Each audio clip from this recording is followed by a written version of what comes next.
So if we're to analyze where you're spending most of your time right now, where would you say it goes? When I get docs in, I'm ready to just go and lock it in and go. I mean, I don't have more sort of structure. That's what I'm trying to get in. Have a structure, take calls, whatever I have, any kind of fires I have, take care of it then. When I get docs, lock it, OG it there, follow-ups. But my main thing right now is when I come in, I feel like I spend too much time on my email instead of taking calls. Emails, you talk about emails from ops or borrowers? From everyone. From everyone, right? Yeah. Okay. So yeah, emails is, I know exactly what you mean. As an SM, you receive a ton of emails, but you then prioritize them, right? So get into the habit of knowing that just because you got an email doesn't mean you necessarily need to respond right away, right? Also, depending on the context of that email, you can delegate some of those tasks. In other words, it's basically saying like, if you got a borrower that has questions on the status, it's not a matter of stopping what you're doing to then find out and then answer them immediately, even though that's what we want. Yeah. What you do is you come together with like a default response. Kind of default response is saying, yeah, I actually have a meeting with your team by the end of this week. So let's say Wednesday, right? Should have a meeting with your team by the beginning of next week. But if it was Monday, I'll say, yeah, I have a meeting with your team by the end of this week. If I have an update sooner, I'll let you know, right? And so now what I'm doing is from there, I bought myself some time and then I'm delegating the update.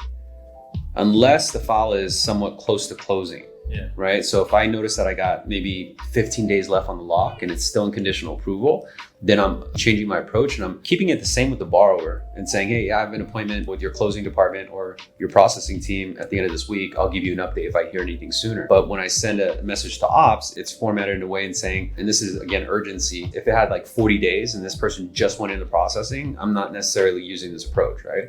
So if it's like 15 days left on the lock, conditional approval should get somewhere toward closing, I'm approaching ops and saying, first being courteous and saying, hey Mo, I appreciate your help on this file. I know you're slammed, but I have an appointment to call this person at 3:00 today. If there's anything I can grab for you while I have them on the phone, just let me know to help you get this off your desk. And you just let that sit there.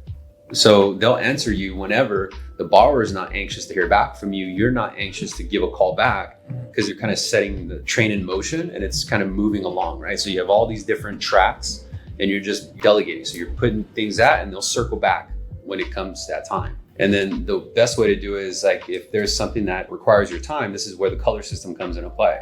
So maybe you do a yellow reminder slot in your calendar and put like follow-up Mo on closing questions. And then in the habit of copy and pasting the BV URL into the appointment. So it's very easy to track because that also takes time. Looking up the phone number, right? Pulling up the BV, looking through the notes, right? Where you can literally, the body of the calendar appointment, that you can add notes in there. That can technically be your con log. So anytime you open it up, you're just quickly reminded as opposed to, shit, where did I put the note? Encompass or BV? Because all that takes up time. So it's just a matter of being efficient. So emails in itself is something that you're gonna be able to learn how to adapt to. Times when I go through email is like a little bit towards the end of my morning routine. So a little bit before I come in, like, let's say I'm making coffee or whatever, I'm going through my emails and deleting what doesn't need my attention. You may not necessarily get those right now though. Rather updates, like generic emails that go to all of sales. Those don't require your attention right then and there, right? So you could visit those later.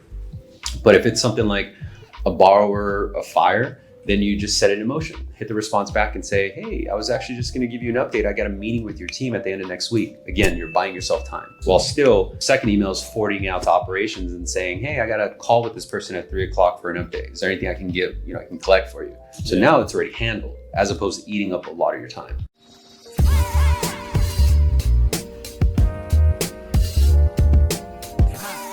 Connected to SalesRemastered.